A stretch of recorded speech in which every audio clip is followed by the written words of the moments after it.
E aí? Vamos continuar? Estamos no capítulo 7.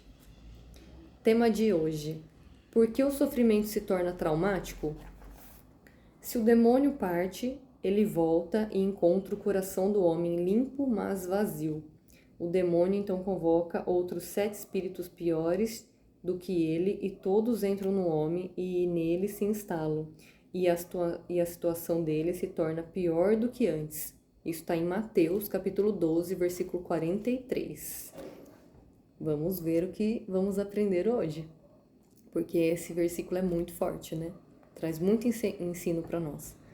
Algumas crianças que sofreram circunstâncias extremamente difíceis tornaram-se relativamente equilibradas, ao passo que outras que passaram por um sofrimento muito menor parecem psicologicamente mais prejudicadas. A explicação está na diferença entre o dano psicológico e o trauma psicológico. O dano psicológico é aquele que sofremos quando somos atingidos emocionalmente. Isso acontece com todos nós.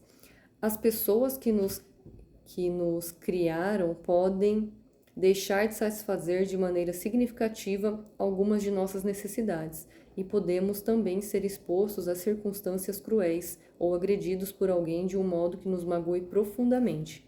O trauma psicológico acontece quando ninguém está presente para nos dar apoio e nos ajudar a compreender os danos que sofremos.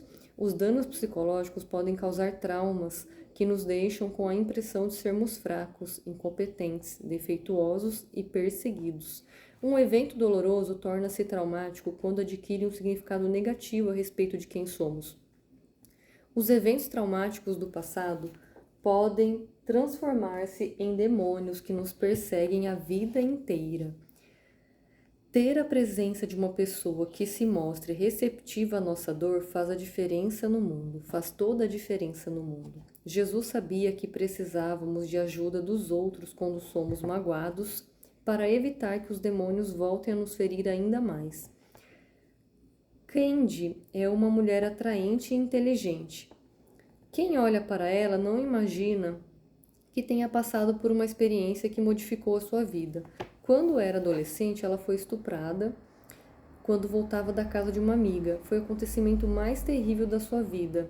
Se ela pudesse, ela o apagaria da memória. Antes de fazer terapia, Candy nunca havia falado detalhadamente sobre o estupro. Contar aos pais o que tinha acontecido naquela noite. Eles deram queixa na polícia e tudo ficou por isso mesmo. Ela não procurou a ajuda de um terapeuta e seus pais acharam que falar sobre o assunto iria humilhá-la ainda mais, de modo que nunca mais o trouxeram à fala. Candy tem problemas ao relacionar-se intimamente com os homens por causa do estupro. Fica tensa quando pensa em ter um contato sexual com um homem e sente medo quando está perto de homens fortes e dinâmicos. Com a terapia, ela acabou descobrindo que não é bom guardar para si certos segredos. Candy caiu na armadilha no qual sucumbem muitos sobreviventes de estupro. Ela não conseguia parar de pensar. Se ao menos eu tivesse pedido uma carona naquela noite, o vestido que eu estava usando chamava muita atenção. Como posso ter sido tão idiota? Candy estava se culpando. Esse procedimento transformou o dano que sofrera em um trauma duradouro.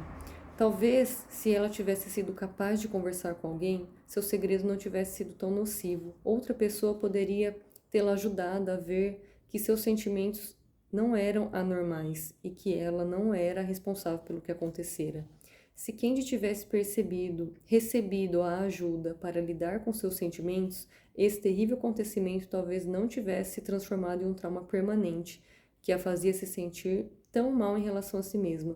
Os demônios adoram trabalhar em segredo, mas fogem quando são forçados a se tornar visíveis.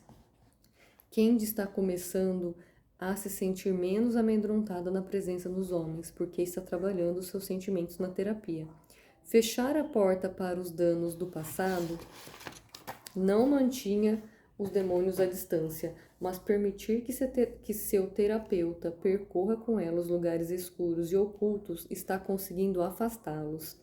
Jesus sabia que todos os danos que sofremos, Jesus sabia que todos sofremos danos, mas não temos que viver traumatizados por causa deles. Ele acreditava que se compartilhássemos o fardo das ofensas que recebemos com alguém em quem confiamos, podemos evitar que ela se transforme em trauma. O tempo por si só não é capaz de curar. Se não procurarmos ajuda, os demônios do passado ficarão presentes. Princípio espiritual: o tempo por si só não é capaz de curar. Por isso, se você viveu alguma questão dessa na sua vida, ou algum outro trauma, né? Não necessariamente o estupro ou alguma coisa relacionada a uma vivência sexual, mas qualquer outra maldade humana, procure desabafar com um amigo. Se você não faz terapia, procure fazer terapia. Esse livro, ele traz muita sabedoria, não só espiritual, mas como psicológica mesmo. Então, faça isso. Ou vá num padre, vá no pastor, vá conversar com ele. Tira esses demônios de você, não fica mais vivendo assim não. Deus te fez para ser feliz. Deus te fez para ser livre. Não fica se amarrando às coisas que fizeram a você. Uma vez eu li uma frase. Eu lembro que eu era criança, adolescente, que falava assim: não importa o que fizeram com você. O que importa é o que você vai fazer com o que fizeram com você. Então, acho que essa frase cabe exatamente no dia de hoje. Todos nós sofremos danos, como o livro termina aqui dizendo que Jesus ensina isso. Mas é nossa responsabilidade não deixar isso nos afetar. Claro que vai afetar por um tempo, mas não se arrastar ao longo da vida. Então, bora agir. Bora ser feliz. Vai se livrar desses demônios, tá bom? Beijo, até mais.